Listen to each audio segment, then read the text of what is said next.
Welcome to this next lesson. This one's about carbon cycle responses to human perturbations. We've seen that human activities perturb the carbon cycle. In this lesson, we're going to think through some of the possible carbon cycle responses to those perturbations. We'll look at a couple of feedbacks, and we'll also think about how Earth's climate system will respond in the long term. What's likely to happen to the concentration of atmospheric CO2, and how long is that going to take? In lab experiments, people have shown that when plants grow under conditions with higher carbon dioxide in the air, they grow more. So if they grow more, they take up more CO2 from the atmosphere and store it in plants, which in turn decreases the stock of atmospheric CO2. This is called the CO2 fertilization effect, and it's a stabilizing feedback, a response to increased CO2 that pushes the system in the opposite direction from the initial perturbation. However, in natural ecosystems, it's unclear how large this effect really is. Plants also depend on water availability and nutrient availability for their growth. So in a warmer, high CO2 world, changes to water and nutrients might actually limit plant growth regardless of the CO2 fertilization effect. An interesting carbon cycle feedback has been happening in our area in Western Canada. Warmer temperatures around here mean that there are fewer hard frosts in the wintertime, which means that greater populations of this little critter called the mountain pine beetle survive through the winter. The life cycle of the mountain pine beetle involves chewing the inner bark of pine trees, and if there are enough beetles in a tree, then they can kill it. Here you can see some of the pine trees in British Columbia that have been fairly recently killed by beetles, and in fact, vast swaths of the forest in this province have been killed by beetles in recent decades. So here's a question to try. Complete this feedback loop. Then decide if you think it's an amplifying feedback or a stabilizing feedback. So, more beetles kill more trees. These dead trees now release CO2 as they decay, transferring their carbon from the forest stock back to the atmosphere stock. So this kind of feedback can actually add CO2 to the atmosphere and limit the global ability of the land biosphere to take up excess CO2. Another potentially amplifying feedback involves forest fires. With increased CO2, some places experience both warmer temperatures and also more severe, longer periods of drought. Drought plus warmer summer temperatures are pretty good conditions for forest fires.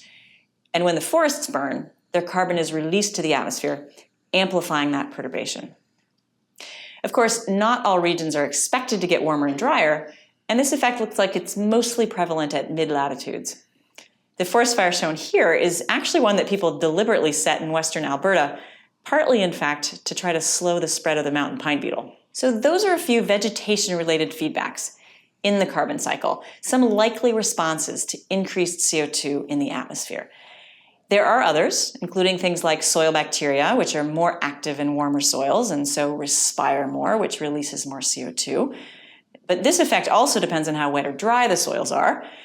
It looks likely in a future world with higher CO2 that the net feedbacks involving land biology are amplifying feedbacks, pushing the climate system toward higher atmospheric CO2 in response to the increase in atmospheric CO2. Here's another feedback you've probably heard something about. There's a lot of methane and carbon dioxide stored in permafrost, which are frozen soils located mostly at high latitudes. We've seen before that recent warming has been larger in regions near the poles than it has been at lower latitude. And this warming increases the thawing of permafrost and releases carbon dioxide and methane that's been stored there. You can see this is another amplifying feedback. There's also a lot of methane and CO2 stored in these icy hydrates in marine sediments under the ocean water. So as the oceans warm, if these thaw, that's another potentially large source of greenhouse gases to the atmosphere and would be another amplifying feedback in the carbon cycle. So we're in a situation where atmospheric CO2 is rising rapidly, but that spike won't last forever. Natural processes will eventually draw the CO2 back out of the atmosphere and stabilize CO2 concentrations. We've seen that some of the excess is currently going into land plants and soils and into the oceans. But here's a little chemistry. When CO2 goes into the ocean, it reacts with water and makes the water more acidic. The equation listed here shows that this process ends up using some of what's called the carbonate ion, which is the CO3 2-. This equation shown is actually the sum of a bunch of chemical reactions that are happening. The deal is that fewer carbonate ions correspond to more acidic water, for reasons we're really not going to get into. The point here is that the carbonate ion is getting used up as more CO2 goes into the ocean. But it can get replaced by pretty readily available materials. Many marine organisms make shells out of calcium carbonate. That's the CaCO3, like the white popcorn-looking thing here. And when that stuff dissolves, it releases more carbonate ion, replacing some that was used up. So dissolving things made out of calcium carbonate, like dead shells from marine organisms, helps buffer ocean pH and keeps it from getting too acidic. If you've ever taken an antacid for indigestion, it's kind of the same thing. Another source of calcium carbonate is from limestone rocks on land, like the White Cliffs of Dover shown here. These rocks on land also dissolve, and the dissolved carbonate ion washes into the ocean and helps buffer the pH too. In the fairly near term, geologically speaking, the extra CO2 that's going into the oceans today is going to react with sediments and rocks made out of calcium carbonate. These are eventually going to neutralize the acidifying effects of CO2 in the oceans, but it's going to take several thousand years. Another, even longer term process is what will eventually bring the atmospheric CO2 back to some equilibrium value. This is the weathering of silicate rocks on land, rocks that are like granite or basalt, if you've ever heard of those kinds of rocks. CO2 in the atmosphere combines with water to form slightly acidic rain. The slightly acidic rainwater then helps dissolve rocks on land. The dissolved chemicals from the rocks, plus the CO2 and water, end up flowing off the land into the oceans, where marine critters use those dissolved parts to make shells.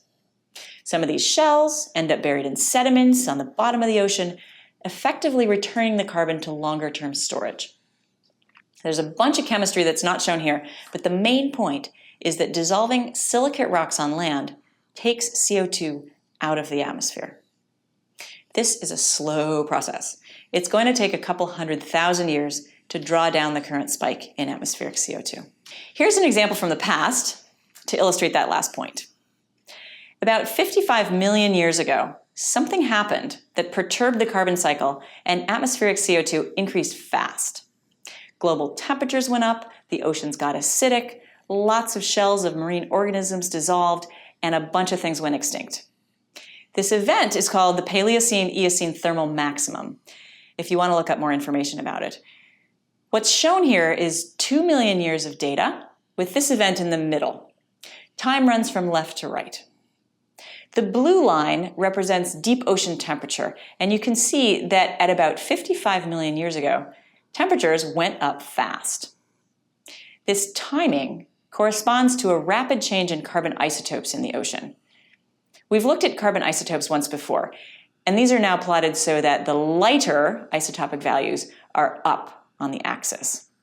So what's going on is that at the same time as temperature went up, a big slug of isotopically light carbon got released from somewhere, and it happened pretty fast. It's kind of like what's going on today. We're not quite sure how fast this event unfolded. The rapid increase might have happened over a few thousand years, maybe up to about 20,000 years. But what we can tell from this example is that recovery was pretty slow. At least it was slow on human kinds of timescales. The oceans took up a lot of the excess CO2, carbonates slowly dissolved to neutralize the acid, and eventually the really slow process of silicate weathering brought things back close to the previous baseline. And if you look at these data, you'll see that the recovery back to something we could consider baseline took a couple 100,000 years. Our current perturbation of the carbon cycle may have a similarly lengthy recovery time. So we've seen a few feedbacks initiated by increases in atmospheric CO2 that involve carbon on land. Most of these turn out to be amplifying feedbacks, pushing the climate system toward higher atmospheric CO2, which is the same direction as the perturbation. And we've had a look at what's likely to happen over the long term to the carbon we emit to the atmosphere today. The oceans will absorb some, which will gradually get neutralized by dissolving carbonate rocks and sediments.